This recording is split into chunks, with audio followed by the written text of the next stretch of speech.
Hi guys, so how do you play with 9 forwards? Is it a good idea? Is it possible? This idea of a hybrid player that Eddie Jones now has actually mentioned a few times. This isn't the first time, so I'm going to indulge him. I'm going to look into what are the pros and cons of playing extra forwards or hybrid players.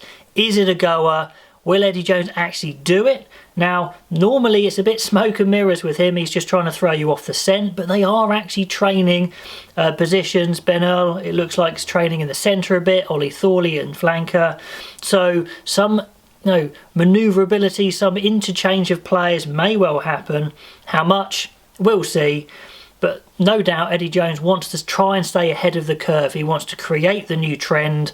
Sometimes that means you go down a rabbit hole that's a dead end, but it's interesting, it's worth trying. That is until it completely backfires and costs a team a game, and then everyone has arms up saying, why did you do it? Anyway, what are the problems with doing this? Well, obviously you've got this whole concept of being an expert, this whole 10,000 hours, which is Malcolm Gladwell, the psychologist's idea of that's how long you probably need to spend on something until you're an expert at it.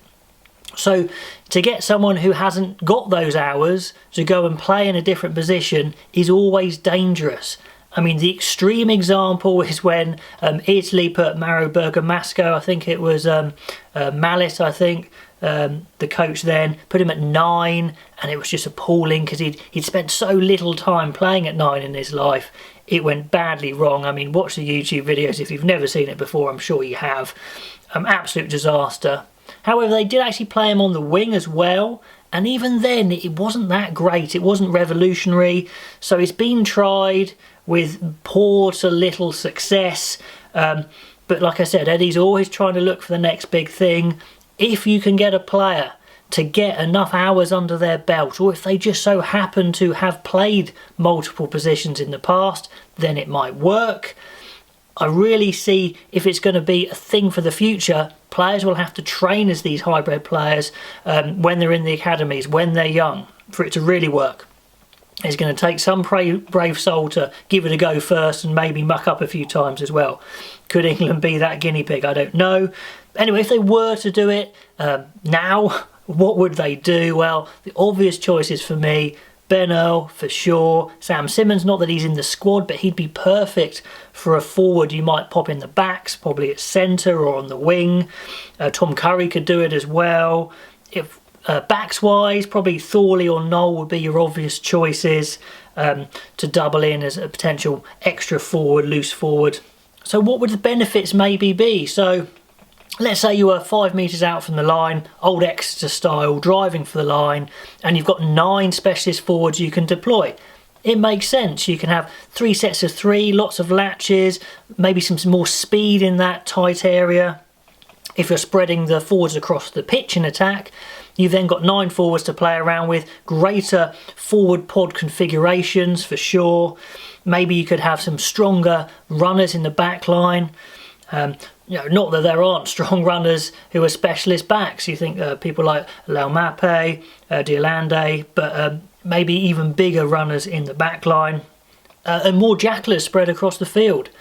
It looks like players are not going to be holding onto the ball for so long because refs are hotter on that. So having more jacklers spread across the field, specialist jacklers, could help. More dominant tackles. So there definitely are some advantages of it.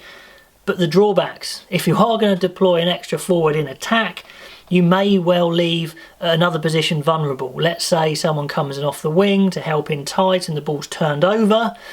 You're always vulnerable in that transition anyway, and if you've got a player out of position defensively, you could be even more in problems. And then at some point the skill element may come and bite you. There may be a big pass that needs to be made and they don't make it or can't make it. A kick that needs to be cleared and they don't do it or they can't do it. So it could really cost you if you don't have those hours of expert practice in the bank. Anyway, like I said, we may see it, we may not see it, it may be smoke and mirrors.